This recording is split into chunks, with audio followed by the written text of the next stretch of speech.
Muy buenas noches, queridos hermanos, ¿cómo están? Espero que estén bien. El día de hoy, miércoles, está haciendo un clima bastante agradable, así que agradecemos al Señor por el frío, pero también por el calor y por estos tiempos que son muy, pero muy agradables, preciosos, para poder disfrutar y también para lavar la ropa, para aprovechar.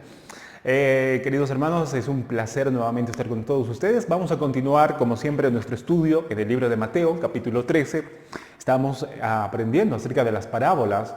El día de hoy vamos a aprender una de las parábolas muy interesantes y es acerca de la parábola de la semilla de mostaza. En el capítulo 13, versículo 31, dice el texto: otra parábola le refirió diciendo: el reino de los cielos es semejante al grano de mostaza que un hombre tomó y sembró en su campo, el cual a la verdad es la más pequeña de todas las semillas, pero cuando ha crecido es la mayor de las hortalizas y se hace árbol, de tal manera que vienen las aves del cielo y hacen nidos en sus ramas. Vamos a aprender muchas cosas interesantes de este texto y sobre todo de esta parábola. Ustedes saben que la semilla de mostaza es una de las parábolas muy conocidas y aparte es una canción que siempre cantamos, ¿no? Yo creo que en la congregación, creo que la hemos cantado ya, creo que algunas veces. Si tuvieras fe como el grano de mostaza, como un grano de mostaza. Y el grano de mostaza se caracteriza porque es pequeña a comparación de otras semillas. La semilla del grano de mostaza o el grano de mostaza es pequeña, insignificante. Hay veces que uno lo puede tal vez menospreciar o puede mirarlo con desdén, ¿no? Así que la diferencia es, o lo curioso es que es pequeña, pero cuando lo siembra, dice el texto, en la parábola, que un hombre toma, lo sembró en su campo, de manera que esa semilla, por muy pequeña que sea, empezó a crecer, empezó a crecer, empezó a crecer, hasta que se convirtió en un árbol. Y se dice que en esas épocas, y también ahora se puede ver, que las plantas de mostaza se convierten en árbol y pueden medir más de 3 metros o alrededor, más o menos unos 3 metros a 5 metros. O sea, es bastante, es bastante. De manera que no solamente esta planta es grande, sino que también es el refugio de muchas aves. Por eso dice el texto que vienen aves y se refugian en sus ramas y también hacen nidos. Ahora, la parábola de esta semilla de mostaza muestra cómo se extiende el reino de Dios, cómo se extiende la influencia del cristianismo en cada familia, en cada persona primeramente, luego en la familia, pero también en la ciudad y también en el mundo entero. La semilla de mostaza es esa semilla del Evangelio. Tiene mucha relación con la primera parábola del sembrador. Es la palabra de Dios que es sembrada en el corazón de una persona y por muy insignificante que sea, empieza a crecer. Aunque esa semilla sea sencilla, se convierte cuando es sembrada y es sembrada en el terreno correcto, es decir, en una semilla, en un terreno fértil, empieza a crecer y hasta llegar a convertirse en un árbol. Dios siempre va a mostrarnos cuán grande es el regalo de la salvación. Pero no solamente el regalo de la salvación, sino también la influencia que como cristianos nosotros podemos dar. Es decir, cada uno de nosotros hemos recibido a Cristo por gracia fuimos justificados, por gracia fuimos salvos, y aunque nuestra fe fue pequeña, es decir, algo sencillo, no hemos hecho algo grande, algo misterioso, no hemos hecho un trámite moroso para llegar a conocer a Cristo, sino que fue sencillo, es decir, Dios puso arrepentimiento en nuestro corazón, puso esa fe para que nosotros pudiéramos confiar en Cristo, primero reconocer que somos pecadores. Yo creo que ese es un paso fundamental. Reconocer nuestra condición de que por nuestras propias cuentas no podemos llegar a ser salvos ni podemos ser justificados, de manera que necesitamos la ayuda del Señor. Así que reconocimos que éramos pecadores, pusimos nuestra fe en nuestro Salvador y eso fue todo. No teníamos que hacer nada más, ningún ritual, no teníamos que sacrificar a ningún animal. Perdón. Entonces, lo que nos ayuda a poder entender esta parábola es que así de grande se convierte, así de extenso se convierte la palabra del Señor en el corazón de uno, en el sentido, en el sentido de poder, en el sentido espiritual, ¿no? Cada vez que nosotros sepamos de que la palabra de Dios está sembrada en nuestro corazón, no se puede quedar como el tamaño de una semilla de mostaza. Al principio puede ser del tamaño de la semilla de la mostaza, pequeñita, pero no se puede quedar así. O sea, no podemos estar con ese tamaño de fe toda la vida. Un cristiano de verdad es el que produce fruto, no solamente fruto, sino que produce todo su ser, todas las virtudes, todo el fruto del Espíritu Santo. Cada día su fe empieza a crecerse. ¿Y saben cómo a veces empieza a crecer la fe? Generalmente por los problemas, por las dificultades, por las tentaciones, por las enfermedades, por el dolor. Empieza a crecer la fe. Así que el Señor nos provee también de esos estímulos de crecimiento, de manera que nuestra fe no se quede como un grano de mostaza, pero a medida que va creciendo se convierte en un árbol, de manera que es de bendición para muchas otras personas también. Al principio el Evangelio puede ser sencillo, y es que es sencillo, solamente tenemos que creer en Cristo, nuestro Señor, reconocer que somos pecadores, reconocemos que por nuestra propia cuenta no podemos llegar a la medida de la justicia que Dios demanda para que podamos entrar al cielo. Necesitamos de un Salvador y ese es el Salvador que Dios mandó para nosotros.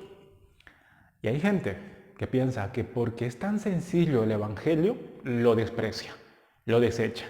Y prefiere otras teorías, otras filosofías, otras creencias, donde creen que en esas filosofías, en esas creencias, en esas religiones van a encontrar lo que necesita su alma. Pero no se dan cuenta que el Evangelio es sencillo, empieza siendo sencillo, pero cuando uno recibe ese Evangelio en su corazón, empieza a profundizarse, empieza uno a poder darse cuenta de los misterios tan grandes y sublimes que el Señor nos da a conocer a nosotros. Y uno se vuelve pero completamente anonadado, se vuelve y dice, ¿cómo es posible que todo esto esté escondido en la palabra del Señor? Uno de los comentaristas, el señor William Hendrickson, dice, el gobierno de gracia de Cristo, no importa cuán insignificante y despreciado haya sido al principio, porque eso así puede ser el Evangelio, así se convierte generalmente, o así la gente lo percibe. Y nosotros tal vez en algún momento también hemos percibido el Evangelio así, como que despreciable, como que desconocido, como insignificante. Pero este Evangelio ha de avanzar, venciendo y para vencer. Así que hay que exaltar a Cristo por sus ricos triunfos. Entonces el Evangelio, hermano mío, va a crecer. El cristianismo no va a exterminarse, aunque tiene muchas amenazas, aunque se está levantando muchos movimientos que tratan de poder erradicar el cristianismo. Entonces parece que la iglesia cada vez está más chiquita, más pequeña, los cristianos cada vez son menos. El Evangelio, si dependería de nosotros, el reino de Dios, si dependería de nosotros, ya se hubiera exterminado hace mucho tiempo, hubiera desaparecido ya hace mucho tiempo. Pero el Evangelio, el reino de Dios, no depende de nosotros, depende de Cristo. Y Cristo, como está a la cabeza, Él se encarga en que prevalezca por los siglos de los siglos. Y está empezando como un grano de mostaza, pero al final será como el sol de justicia que alumbre por la eternidad. Es precioso el Evangelio, así que no tengamos miedo. Nada ni nadie va a poder derrotar el reino de Dios. El reino de Dios va a crecer y va a seguir creciendo hasta que, como dice en Isaías, el reino de Dios, el conocimiento de Dios sea como las aguas cuando cubren el mar. Así, de manera completa, cuando todos conozcan a Dios y a nuestro Señor y Jesucristo, a nuestro Señor y Salvador Jesucristo. Entonces, no se va a detener. Así que nosotros también tenemos esa garantía y podemos seguir perseverando, porque el cristianismo no se va a erradicar, gracias a Dios, no se va a erradicar. ¿Qué tenemos que hacer entonces respecto a eso? Dice Hendrickson también que al saber eso, tenemos que primero tener paciencia, tenemos que ejercer la fe, tenemos que seguir orando y tenemos que seguir trabajando. porque al final el Señor va a prevalecer. Él siempre vence. Él nunca es derrotado.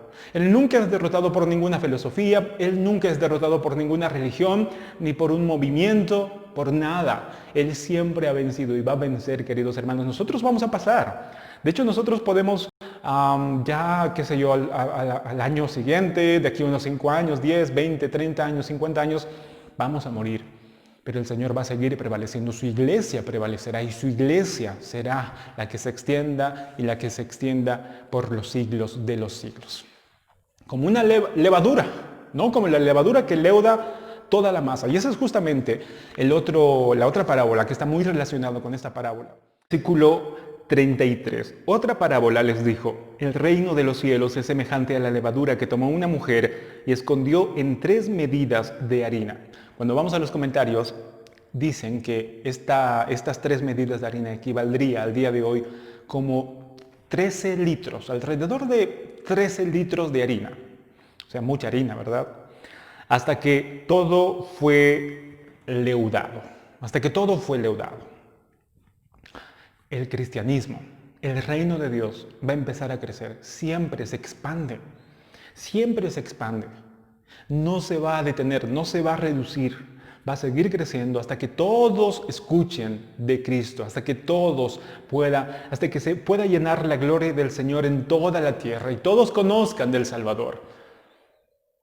Va a llegar ese día. No sé cuándo, no sé cómo, pero el Señor se encargará. De manera que no nosotros tenemos que estar afanados ni preocupados por eso. Eso es lo que el Señor hará, porque el Señor siempre va a vencer sobre todas las cosas. El Señor siempre vence. Pero nosotros tenemos que aprender a poder entender que si tenemos a Cristo en el corazón y tenemos su Espíritu Santo en nuestro corazón, tenemos algo que es completamente influyente. Cuando uno conoce a Cristo, no solamente cambia su vida, sino que cambia la vida también de los demás. Y al cambiar la vida de los demás, empieza a poder de alguna forma ser un agente de cambio. Empieza la familia a cambiar. Empieza la ciudad, ¿no? El barrio, los conocidos. Cuando el cristianismo entra en una ciudad, en un país, empieza a poder cambiar muchas cosas. Empiezan a haber más orden, empieza a haber más moral, ¿no?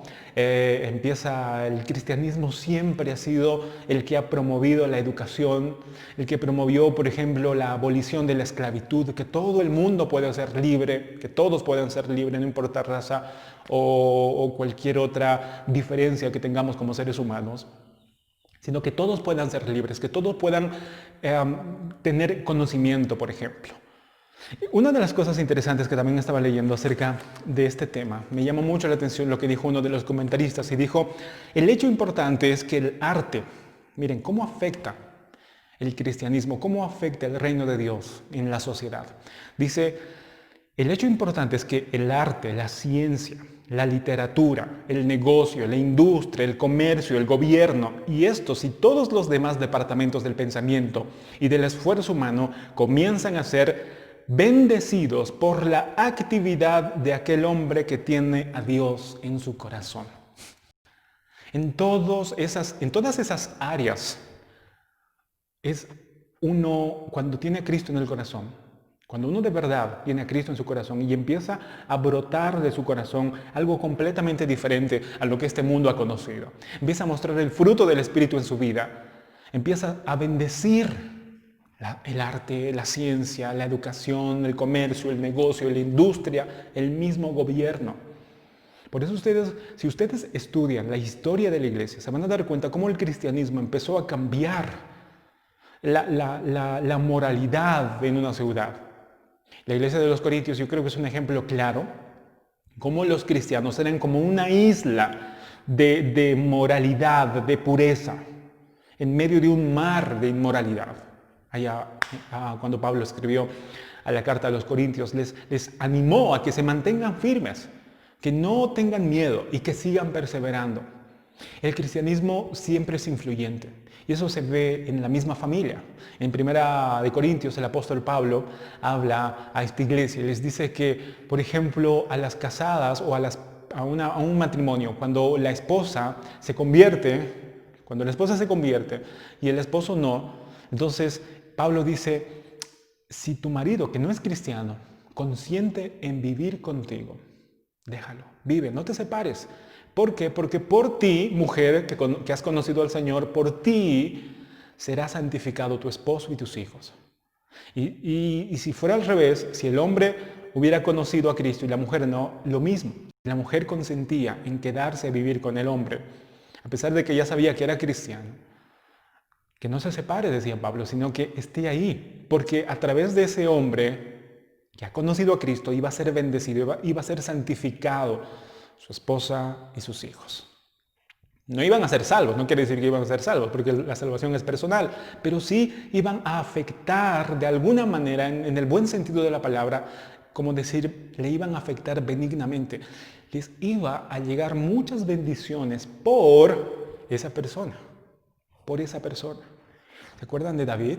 O mejor dicho, de Salomón, cuando Dios le dijo muchas veces a Salomón, por causa de tu padre, por amor a David, tu padre, te perdono. Por amor a David, tu padre, no te estoy castigando como debería de castigarse. Así que cuando una persona conoce a Cristo en una familia, por esa persona, a veces la bendición llega de muchas maneras. Y eso es algo que necesitamos entender, necesitamos comprender para que sigamos esforzándonos, para que sigamos mostrando los frutos del Espíritu en nuestras vidas y que las personas puedan ver que nosotros hemos sido ese agente de cambio. Primero Dios ha cambiado nuestro corazón, nuestra mente, nuestra manera de hablar, nuestra manera de comportarnos, todo, absolutamente todo. Y por eso la gente pueda llegar a conocer a nuestro Salvador y también a esas personas conozcan. Ustedes saben que mi familia, por ejemplo, no todos al principio eran cristianos. De hecho, mi mamá se casó con mi padre y mi padre no conocía al Señor. Mi mamá tal vez tenía una cierta influencia, iba de pequeña a la iglesia, le llevaban, pero se apartó del Señor. Pero al final yo pensé de que mi papá había ganado porque mi mamá ya no iba a la iglesia después, y que ya nosotros también ya no íbamos a la iglesia, ya mis papás estaban tomando y ya vivían, como cualquier familia del mundo vive normalmente. Pero poco a poco, mi madre, pasamos algunos problemas, de repente mi madre empezó a ir a la iglesia, empezó a orar y volvió a poder leer la palabra de Dios, a poder orar, y a partir de ahí, y a partir de la familia de mi padre, de mi abuela, de mis tías, de la familia de mi madre, empezó a poder, yo empecé a ir a la iglesia, empecé a conocer al Señor, luego mi hermano menor, y poco a poco, empezó a poder influenciar en toda mi familia. Al día de hoy, mi padre, que era el más duro que yo, de verdad, para mí era difícil pensar que mi padre algún día sinceramente iba a ir a la iglesia, pero al día de hoy, mi padre tiene el deseo, eso es lo que me cuentan mis hermanitas que están allá con mi papá, están viviendo con mi padre, y me cuentan de que mi papá ya tiene el deseo de leer la Biblia. Ya en esta cuarentena se juntó a las reuniones por Zoom allá, a donde están viviendo, y empezó a poder participar de las reuniones y empezó también a poder estar teniendo el deseo de orar y de leer. Eso es algo increíble. ¿Cómo de verdad se cumple cuando una persona en medio de la familia empieza a conocer a Cristo y así poco a poco, aunque tal vez pase años, pero si esa persona es firme, Dios está en esa persona, a raíz de esa persona empiezan todos a conocer a Cristo el Salvador. Así que el reino de Dios siempre va a prevalecer. Así que si tú eres el único hermano o hermana que conoce al Señor, no se rinda, no se canse, no se desanime, porque por medio de usted, el Señor empezará a obrar en su familia y todos. Dios quiera que así sea, que toda nuestra familia pueda conocer a nuestro Salvador.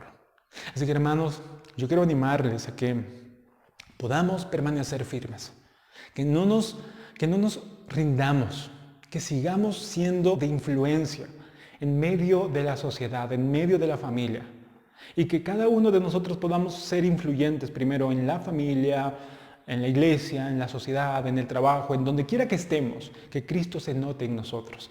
Que la gente vea cada vez más que nosotros somos diferentes no por nosotros mismos, sino porque Cristo ha hecho un cambio en nuestras vidas.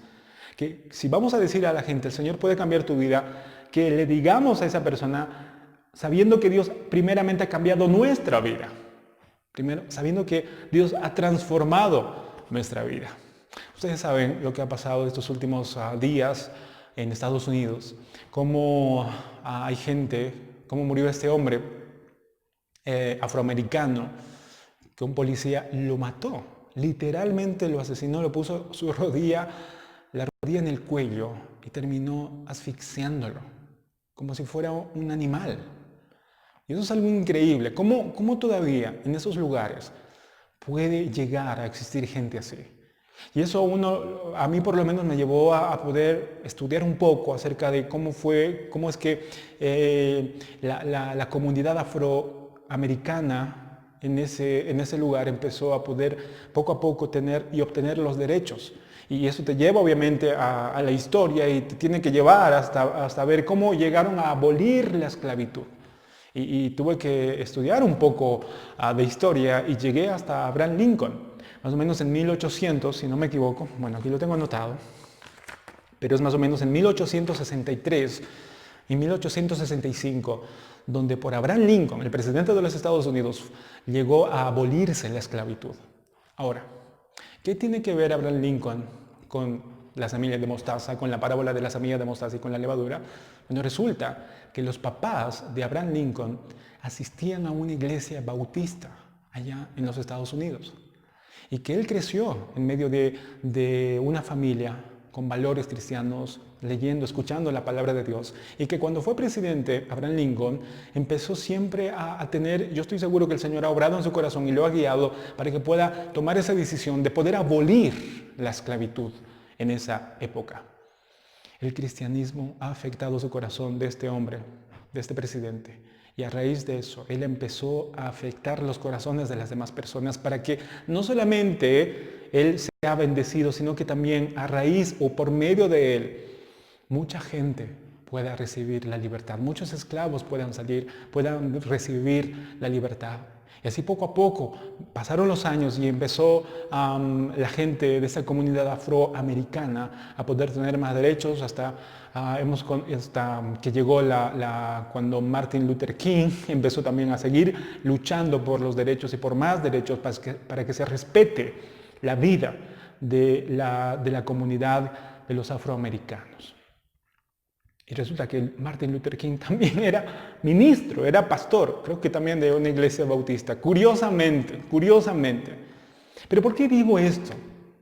Porque la palabra de Dios, queridos hermanos, la palabra de Dios puede de verdad no solamente cambiar la vida de una persona, sino la vida de una familia y la vida de una comunidad y de una nación, como en los Estados Unidos, incluso como Inglaterra. Yo creo que todos sabemos el himno Sublime Gracia. ¿Quién lo compuso? John Newton, en 1800, no, miento, eso es en 1700 más o menos. Bueno, este hombre, John Newton, era un mercader, era un traficante de esclavos. Pero cuando conoció a Cristo, él fue el primero también que se unió a la campaña para abolir también la esclavitud a raíz de este hombre. Entonces se dan cuenta que cuando la semilla del Evangelio es sembrada en una persona, puede llegar a convertirse tan grande esa semilla, hasta convertirse en un árbol donde puede beneficiar a muchas otras personas, donde pueden llegar a abolir la esclavitud. Y cuántas otras cosas preciosas más el Señor ha hecho por medio de hombres y mujeres que han sido de instrumento. Y hombres y mujeres en el cual primeramente ha sido sembrada una pequeña semilla de mostaza, el Evangelio en sus corazones y así, pero ellos empezaron a poder mostrarle sus frutos y esos frutos fueron de bendición para su comunidad y para su país y para su nación. Hermanos, sigamos adelante, seamos perseverantes, seamos pacientes, crezcamos en nuestra fe, sigamos trabajando y sigamos siendo influyentes, que por nosotros muchas personas sean bendecidas, que no seamos de tropiezo, sino de bendición. Bendiciones, querida congregación Kairos, mucho ánimo y mucha fuerza.